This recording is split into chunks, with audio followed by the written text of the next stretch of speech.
I'm going to begin this morning by playing a little clip from an advertisement by AT&T that you are probably familiar with, or at least familiar with one of their ads in this genre or in this series. So if you stay tuned, we'll have that queued up and I will follow up with a message thereafter.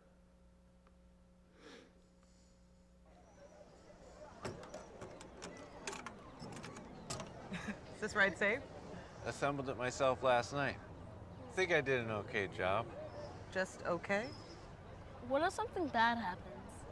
We just moved in the next town. Just okay is not okay, especially when it comes to your network. AT&T is America's best wireless network according to America's biggest test. Now with 5G Evolution, the first step to 5G. More for your thing. That's our thing.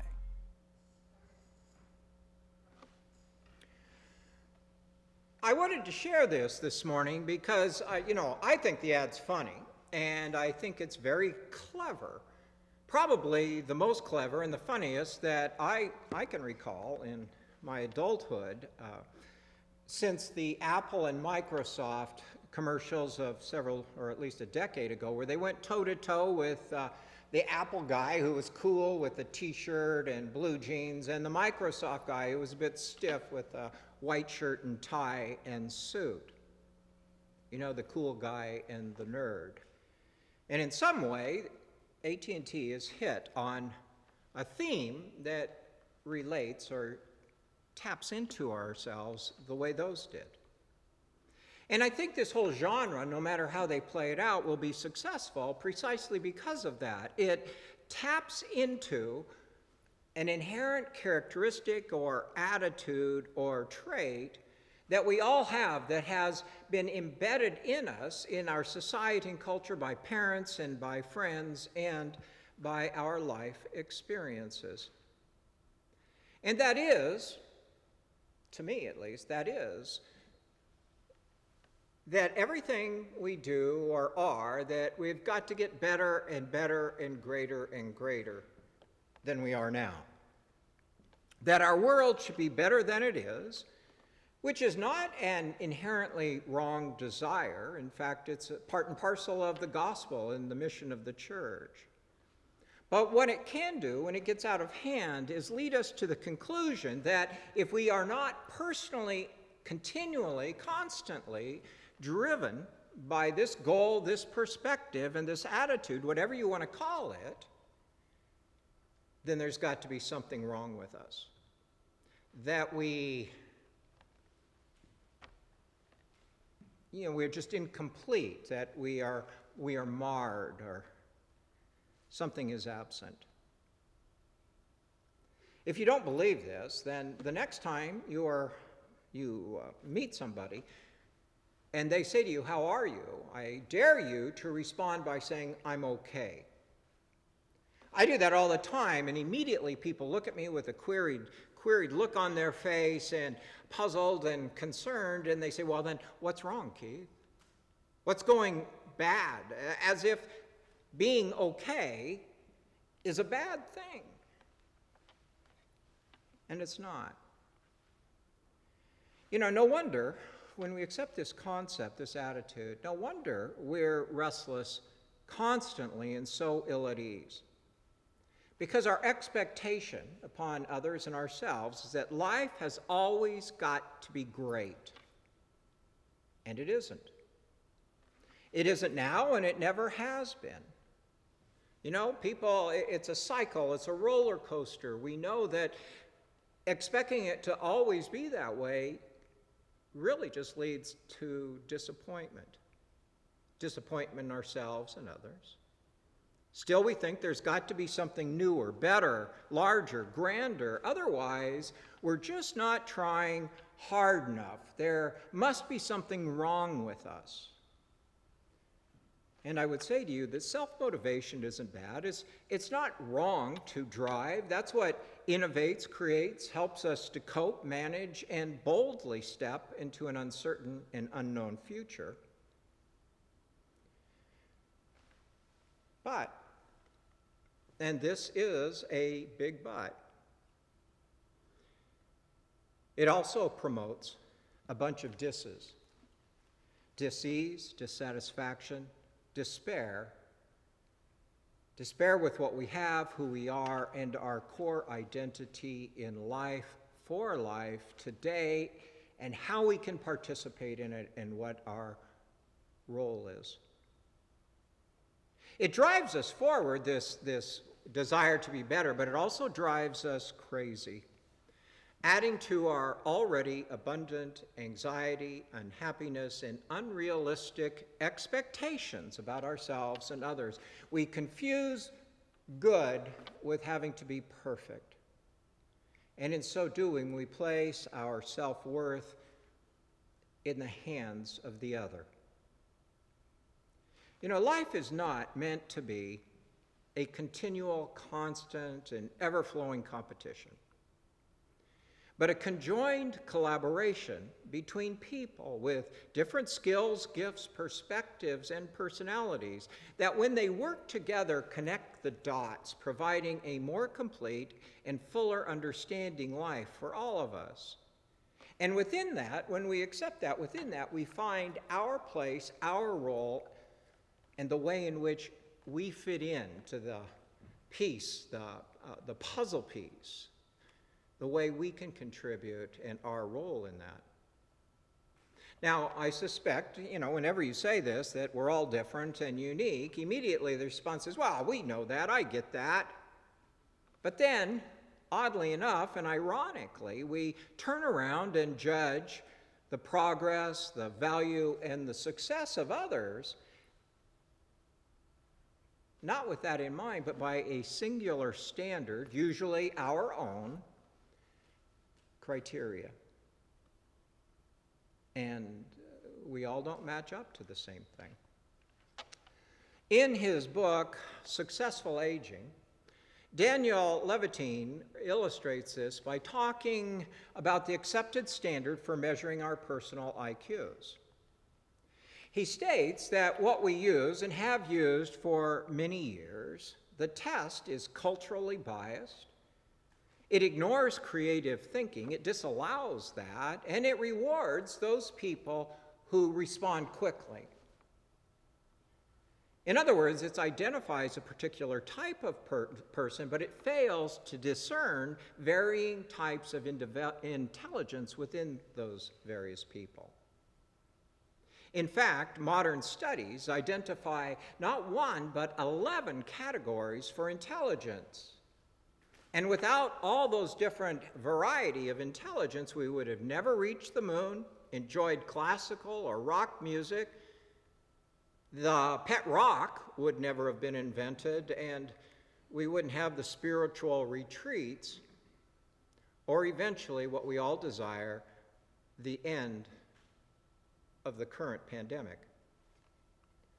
A number of years ago, I recall when they were evaluating the SAT tests that they gave to high school students for college admission, which was based on an entrance exam for the First World War. And the speaker that was sharing this said, the speaker who was sharing this said, you did very well on the SAT and still do if you are a white male from New England about the age of 19. We all know that that's ridiculous, and yet we cling to those kinds of understandings and perspectives and drive ourselves crazy in the process. Every commencement I have ever attended, the speaker eventually and invariably winds his or her conversation or speech around to the point of saying to the graduates, you can be whatever you want to be, whatever you want to do. You can make your dream a reality. But the truth is, we can only be the best at what we can be, who we are, what our talents are, discovering them and using them, and not expecting each of us to be someone we never were. Growing up, it didn't take long for me to realize that I would never be a professional athlete, musician, engineer, or an actuary. My IQ was not found in these areas, these arenas. But the challenge was not discovering that or recognizing it. The challenge was accepting it. Accepting it, because those around you are always talking about something other, and we succumb to their opinions. But until I did accept it, I was restless. And when I accepted it, you find a peace. You find a peace with who you are and who you are, your role in the world. I don't know anyone who would claim that Einstein was something other than a genius. Yet story after story is told still at Princeton University about the number of times he became lost on campus just going from building to building. So what I want to say to all of us, friends, is that as we face a personal and corporate crisis, as a result of this pandemic, I would encourage you to believe you'll be okay. Each of us can only do at this time what we can do. And we have to trust others who have different IQs in specific areas to work towards a solution and resolution, knowing and trusting that God is working through them to renew the entire world, the whole world's health and wholeness. And when that is done and accomplished, when the time of crisis is past, then it will be the time for the rest of us to use and to promote wholeness with the unique gifts and IQ that we each possess. In a long time ago of national tragedy, the prophet Isaiah shared these words with his faith community that you can find in the 40th chapter of that book. And as they did then, they still speak inspirational power to all of us. Isaiah writes, God will give power even to the faint, and to those who find no strength, God will give them strength. Even youths will faint and grow weary, and young men will fall exhausted, but those who wait for the Lord, they will renew their strength. They will fly like eagles. They will run and not grow weary. They will walk and they will not faint. At this moment, I would say that we may not be flying like eagles, but we are still walking. And we have yet to give up, to collapse, or faint. What tomorrow brings, I cannot say, but out of faith, I can say, I believe we will be okay. And no matter what anybody else says, okay is okay. And more often than not, it is enough. Amen.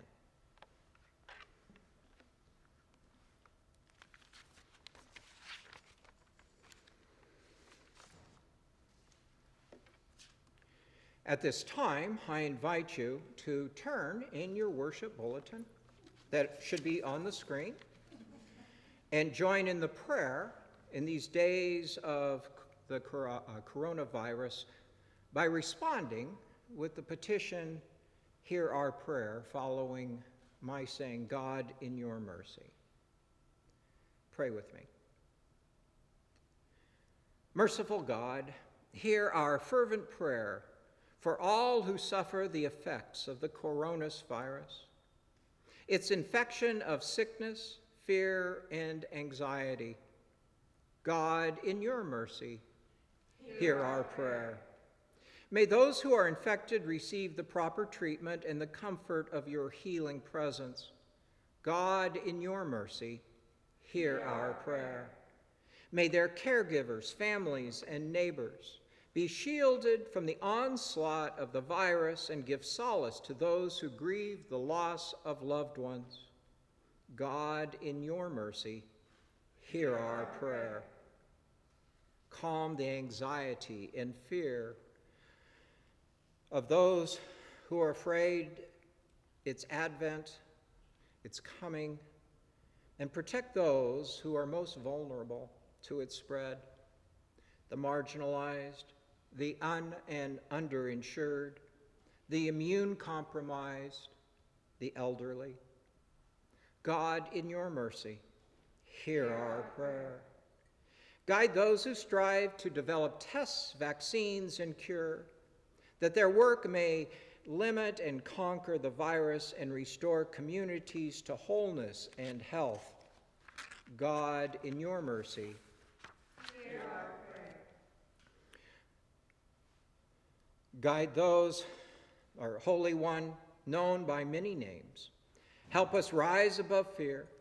Assure us of your presence when we are afraid. Calm anxieties with your Holy Spirit. Bring healing to all in need of it. For we ask this through the intercession of your child, Jesus.